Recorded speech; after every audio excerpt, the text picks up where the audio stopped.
क्या नाम है आपका? मेरा नाम मोहम्मद शाहजेब है। शाजिब भाई, आप नशा इस्तेमाल करते थे? हाँ बिल्कुल, नशे का इस्तेमाल किया करता था। कौन सा नशा इस्तेमाल करते थे? तकरीबन मैंने मल्टीपल ड्रग्स का इस्तेमाल किया है। तो कितने साल से कर रहे थे? तकरीबन 15 साल का अर्सा। 15 साल आपने नशा करा? जी बिल्कुल। कौन कौन सा नशा करा? सबसे पहले तो मैंने चरस का इस्तेमाल किया। उसके बाद फिर मैं हीरोइन पे स्विच हो गया। फिर क्रिस्टल पे आया, फिर आइस का नशा किया, फिर मेडिसन का नशा किया। तो क्या वजह थी आपकी नशा इस्तेमाल करने की? असल में वजह कोई भी नहीं थी, बस एक दिल में ख्वाहिश थी कि लोग को देख रहा हूँ नशा कर रहे हैं और मेरा भी दिल करता था कि मैं भी करूँ, करके देखूँ कि होता क्या है। तो ये सारी चीज़ थी, वजह तो कोई भी नहीं थी, बस एक बहाना चाहिए। मतलब दूसरों को देखकर आपने नशा करना दूसरों को शुरू देख किया? के नशे का इस्तेमाल किया। तो कोई ऐसी चीज़ जो आपको अट्रैक्ट करती थी? हाँ बस वही सारी चीज़ें थी कि वो नशा करते थे, उसके बाद वो भरमबाजी करना और क्या नाम है, सुना था कि मज़ा आता है और दिमाग जो है वो रिलैक्स हो जाता है। तो उसका फिर इस्तेमाल करके देखना था मैंने तो आपने कि बोला मैं क्या ट्राई मैं भी ट्राई करके देखता हूँ कि क्या ऐसी चीज़ है जो लोग इतनी ज़्यादा मतलब के कर रहे हैं। तो आपने 15 साल नशा करा, ये एक लंबा अरसा है। बिल्कुल इन ऐसे 15 साल के अंदर आपको क्या क्या मुश्किल आई? इस 15 साल के अरसे में काफ़ी परेशानियों का सामना करना पड़ा, काफ़ी मुश्किलात का सामना करना पड़ा। जब मैंने स्टार्ट लिया था तो मैं चरस का मैंने इस्तेमाल किया। उस टाइम तो इतनी परेशानियों का सामना नहीं करना पड़ा, लेकिन जब मैं स्विच हो गया एकदम ना, हीरोइन के ऊपर स्विच हो गया, नशे को चेंज किया, तो उसके बाद फिर मुझे काफ़ी परेशानियों का सामना करना पड़ा। जैसे जहाँ पे मैं जॉब किया करता था तो वहाँ पे काफ़ी मुश्किलात का सामना करना पड़ा और घर में जो है माहौल ख़राब होने लग गया मेरी वजह से। इसके अलावा बाहर माशरे में जो है बिल्कुल इज़्ज़त ख़त्म हो गई थी, रूहानी पहलू बिल्कुल तबाह हो गया था।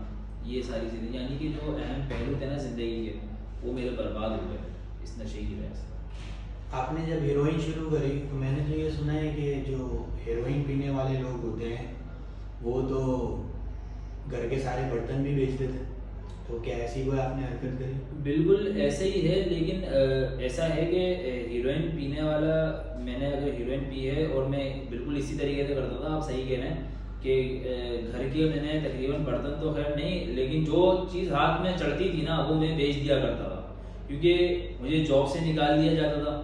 मेरे जिस्म में वो क़ुव्वत वो ताकत नहीं बची, क्योंकि मैं बहुत ज़्यादा वीक हो गया था और मैं जॉब कर नहीं पा रहा था। और इसके अलावा फिर और जो दूसरी चीज़ें थी, मतलब कि जॉब नहीं कर पा रहा था, फिर नशे पे लग गया था, तो मैं दूसरी एक्टिविटीज़ में चलना शुरू हो गया था, जैसे कि चोरियाँ करना, डकैतियाँ करना, ये सारी चीज़ों में लग गया।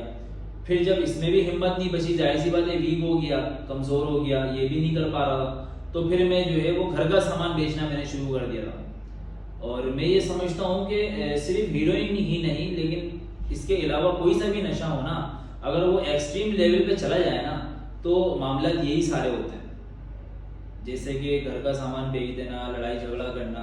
तो जॉब आपके पास होती नहीं थी, काम आप कोई कर बिल्कुल नहीं ऐसे ही सकते था। थे, तो पैसों का बंदोबस्त कैसे होता था? वो इसी तरह, यही काम हाँ से? ये इसी तरह करता था, बिल्कुल चोरियां करना घर अपने ही घर में, क्योंकि बाहर किसी घर में चोरी करने की तो हिम्मत होती नहीं थी, क्योंकि जब ताकत थी और जब कुव्वत थी जब तो कर लिया करते थे, लेकिन जब कुव्वत खत्म हो गई, ताकत खत्म हो गई, तो फिर अपने ही घर में चोरी करना शुरू कर दी। तो इसका मतलब ये है कि आपने जब अपने घर में ये हरकतें शुरू करी तो घर वाले तो काफी परेशान हैं। बिल्कुल घर ऐसे वालों ही को है। आपने काफी तकलीफ दी। घर वालों को मैंने बड़ा जो है ना रुलाया भी है, और उनको मैंने बड़ी तकलीफ दी, बड़े उनको जो है ना परेशानियों का सामना करना पड़ा। यहाँ तक कि ऐसा हुआ कि मैं अपने घर का जो मतलब राशन के पैसे रखे हुए होते थे या किराए के पैसे रखे हुए होते थे, तो उसमें से मैं चोरी कर लिया करता था। फिर बाद में जो है वो उसमें कमी होती थी तो घर वाले परेशान होते थे। ये सारे मामला होते थे। ज़रूरत की जो चीज़ें होती थी मैं वो, जैसे कि पंखा रखा हुआ होता था, एक दफ़ा पंखा रखा हुआ था वो बेच दिया मैंने उठा के, जबकि वो ज़रूरत की चीज़ थी। लेकिन उस टाइम पे मेरा दिमाग बिल्कुल बंद था और मैंने बिल्कुल इस चीज़ का सोचा ही नहीं कि यार बाद ये में सारे काम इसका, आप क्यों करते थे? सिर्फ इस नशे बस के इस नशे के लिए मुझे नशा चाहिए था, बस किसी भी हाल में, कोई भी तरीका हो मेरा कोई भी काम? तरीका हो, किसी भी तरीके से बस मुझे पैसों का इंतज़ाम करना है और मैंने नशे का इंतज़ाम करना है और नशा करना है बस। अच्छा, मैंने ये भी सुना है कि नशा करने वाले को इंसान नहीं समझते। बुरा हाँ समझते हैं बिल्कुल लोग। ऐसा ही है, नशा करने वाले को जो है वो इंसान नहीं समझते, क्योंकि असल में कुछ गलती नशा करने वाले की भी है, जाहिर सी बात है, लेकिन वो तो एक बीमारी में मुब्तला है, लोग समझते नहीं है इस चीज़ को, ये एक बीमारी है, लेकिन ये एक बीमारी है। और दूसरी चीज़ ये होती है कि क्या नाम है, जब इंसान नशा कर रहा होता है ना, तो उसका दिमाग बिल्कुल बंद हो जाता है, वो जो है सिर्फ नशे की तलाश में घूम रहा होता है कि बस वो किसी सिर्फ तरीके नशे की से तलाश में उसको जो काम बस करना पड़े जो वो भी करेगा। काम उसको करना पड़ेगा वो करेगा उसे, क्योंकि सिर्फ नशा चाहिए, क्योंकि उसकी बॉडी की एक नीड हो गई है वो एक। तो क्या वजह बनी आपकी इलाज कराने की? असल में मैं तो ये मेरा दूसरा इलाज है, इससे पहले भी मेरा एक इलाज था, वहाँ तो मैं बड़े शौक से चला गया कि यार मैं इलाज करवाऊंगा अपना, और मैं अपनी मर्जी से चला गया था। फिर वहाँ पे मैं गया, वहाँ पे मैं घर वालों को मैंने जो है ना, मैं जब वहाँ पे जब रुकना शुरू हुआ तो फिर वो तो ज़िंदगी का अजाब बन गया मेरी। मैंने बोला भाई यहाँ तो मैं बड़ा गलत आ गया, क्योंकि वो नशे की जो तलब थी, वो जो नशे की याद थी, उसके साथ जो मेरा एक रिश्ता जुड़ा हुआ था नशे के साथ, तो वो सारी चीज़ें मुझे बड़ा परेशान करती थी। तो मैं ये सोचता था कि यार मैं ना खुद से आगे बड़ी गलती कर दी यहाँ पे, मैं वो नशा कर रहा था, मैं वही काम सही कर रहा था, और यही एक दिमाग में मेरे बन गया था कि भाई अभी निकलना है तो वही करना है बस। 3 महीने के बाद निकला हूँ, और जाके मैंने फिर दोबारा से 3 महीने आप वहाँ पे 3 महीने का मेरा इलाज था वहाँ पे, और वहाँ उससे से भी आपको कोई फर्क नहीं कोई फर्क नहीं पड़ा। क्यों? उसकी वजह ये थी कि मैंने अपने दिमाग में एक ही चीज, असल में यार 3 महीने का इलाज ही नहीं होता, क्योंकि 3 महीने तक के तो दिमाग ही बंद होते हैं। अब एक ही चीज दिमाग में मैंने फंसाई थी कि भाई मैंने निकलना है और नशा करना है, और अमूमन यही होता है कि मरीज जो है वो 3 महीने तक यही सोचता है कि भाई मैंने 3 महीने तक, क्योंकि उसका दिमाग बंद है, मैंने 3 महीने बाद भी निकल के यही काम करना है, नशा ही करना है। अब घर वालों को जो है मैं कन्वेंस कर रहा हूँ कि भाई अब मैं जाऊंगा और नशा नहीं करूंगा, अब मैं अच्छे से रहूंगा, ये वो, मतलब अपनी चिकनी चुपड़ी बातों के अंदर मैंने उनको उतार लिया बोतल के अंदर। ले गए वो मेरे को, ले जाने के बाद बस मैं एक हफ्ता भी नहीं रुका, और मैं दोबारा से नशा करना शुरू कर दिया। अच्छा सोच क्या आई कि भाई पहले तो मैं जब चर्च पी रहा था तो मेरे मामला खराब नहीं थे, लेकिन मैंने हीरोइन पी तो फिर मेरे मामला खराब हो गए। तो अब मैं ये करूंगा कि अब मैं हीरोइन नहीं पीऊंगा, अब मैं चर्च पी लूंगा। लेकिन जब मैंने ये करने की कोशिश की तो 1 दफा 2 दफा तो ऐसा हुआ, लेकिन तीसरी दफा मैं दोबारा से अपनी ड्रग ऑफ चॉइस पे चला गया। मैंने दोबारा से अच्छा। वही नशा अपना मतलब आपको चरस जब आपने इस्तेमाल करी नहीं, तो आपसे रहा नहीं गया, रहा नहीं दोबारा गया, से बिल्कुल। हेरोइन की तरफ चले मेरे गए। अंदर के जो जरासीम थे, जो हीरोइन की वजह से एक्टिव होते थे, वो चर्च से भी एक्टिव हो गए। यानी कि जो नशा मैं कर रहा था, जो मेरा पसंदीदा अच्छा, नशा जहाँ था, तक मैं इसको समझ पाया हूँ कि वो नशा जो आपको ज्यादा मजा दे रहा था, बिल्कुल ऐसे ही आप फिर से उसकी मैं तरफ फिर से, चले क्योंकि गए। मुझे ऐसे- उसके अंदर मजा ही नहीं आ रहा था, हम्म। मुझे दोबारा से वही मजा चाहिए था, मुझे दोबारा से वही सारी चीजें चाहिए थी, तो ये सारी चीज थी। तो फिर आप आज अच्छी जिंदगी गुजार रहे हैं, इसके पीछे क्या वजह है? इसके पीछे सईद भाई, मतलब एक वजह ये है कि मैं जो है यहाँ पे नहीं आ रहा था इलाज पे। अच्छा, वो माजरत सब- पहले मैं ये जानना चाहूंगा कि कितना टाइम हो गया आपको नशा छोड़े हुए? मुझे नशा छोड़े हुए तकरीबन 3 साल का अर्सा हो गया। अच्छा, 3 साल से आपने कोई नशा इस्तेमाल 3 नहीं साल से मैंने कोई नशा इस्तेमाल नहीं किया, यहाँ तक कि हत्ता कि एक सादी सिगरेट होती है ना, मैं वो भी नहीं पीता। वरना पहले तो ऐसा सिगरेट तो करके- नशा नहीं है ना? सिगरेट नशा नहीं है ऐसा लोग कहते हैं, लेकिन हम नहीं मानते इस चीज़ को।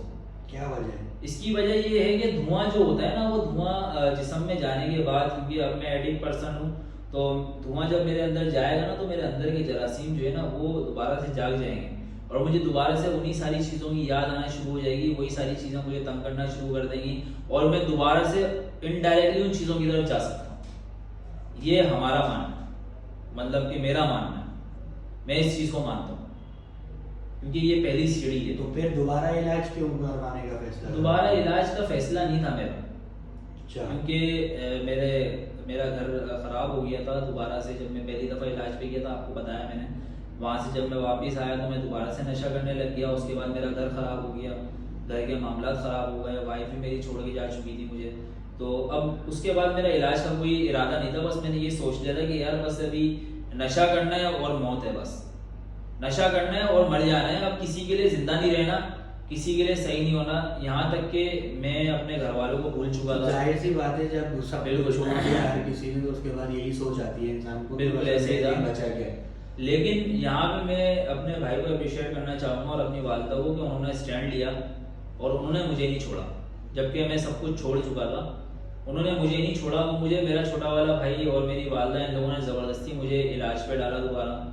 इस इदारे में, दोबारा इलाज पे डाला और यहाँ पे तकरीबन मुझे धोखे से लेकर आए थे। जब मुझे धोखे से यहाँ पे लेकर आए तो उसके बाद भी तकरीबन मैं इलाज के लिए राज़ी ही नहीं था, क्योंकि मेरे को तो इलाज कराना ही नहीं था। काफ़ी टाइम तक यही सोच बनी रही कि यार बस अभी जो है ना क्या करूँगा मैं, इलाज करा के। घर वालों को भी मैंने यही कहा, बड़ी एक्सट्रीम लेवल के ऊपर मैंने उनको परेशान किया कि बस अभी तुम कितना भी रख लो, कुछ भी कर लो, जैसा भी तो कर लो। जबरदस्ती आपको इलाज पर लाया गया? ज़बरदस्ती इलाज पे लेकर आए थे ना, क्योंकि मेरी तो मर्जी थी नहीं। और अमूमन ऐसा ही होता है कि पहले इलाज के बाद जो है ना, जब दोबारा इलाज पे लाया जाता है ना, वो लाया ही जाता है, आता नहीं है मरीज खुद से, दोबारा इलाज पे खुद से नहीं आता, क्योंकि उस नशे के साथ जो उसका रिश्ता जुड़ा हुआ होता है, वो जो मज़ा होता है ना, वो उसको खोना नहीं चाहता फिर। लेकिन वो इस चीज़ को समझता नहीं है कि ये जो मज़ा है ना, ये सिर्फ स्टार्ट का मज़ा है, इसके बाद फिर बाद में तकलीफ और दुख परेशानियाँ ही हैं। और जो बर्बादियाँ वो पहले इलाज करके करता है, उसके बाद जो बर्बादियाँ होती हैं ना, वो बहुत ज़्यादा हाई लेवल पे होती हैं, बड़ी स्पीड में होती हैं। तो आज आप कैसा महसूस कर रहे हैं? आज मैं बहुत अच्छा महसूस कर रहा हूँ। और दूसरी चीज़ ये कि मुझे टेंशन नहीं होती सुबह उठने के बाद कि यार नशा लेने के लिए जाना है, या मुझे ज़हनी सुकून में। बिल्कुल पैसों की टेंशन है, पैसा मतलब पैसे का इंतज़ाम करना है, फिर नशे का इंतज़ाम करना है, फिर जगह का इंतज़ाम करना है, फिर बैठ के पीना है, फिर ख़त्म हो जाए तो उसके बाद फिर पैसों का इंतज़ाम करना है। तो इन सारी चीज़ों से जो है ना मैं बच चुका हूँ, अल्हम्दुलिल्लाह अल्हम्दुलिल्लाह। तो ये जिंदगी आपको अच्छी लग रही है? या बिल्कुल, वो ये ज़िंदगी बहुत अच्छी लग रही है मुझे। इस इदारे में मेरा इलाज है और तकरीबन 1 साल का मेरा इलाज है अल्हम्दुलिल्लाह। और उसके बाद इस इदारे ने मुझे सपोर्ट किया, इस इदारे ने मुझे जॉब दी, यहाँ पे मैं एज अ स्टाफ लगा था यहाँ पे। उसके बाद आज अल्हम्दुलिल्लाह एक मेरा डेजिग्नेशन है और अल्हम्दुलिल्लाह मैं यहाँ पे खिदमत सर अंजाम दे रहा हूँ और जॉब भी कर रहा हूँ, सारी चीज़ें। चले अल्हम्दुलिल्लाह, अच्छा लगा आपसे बात करके। जज़ाकल्लाह।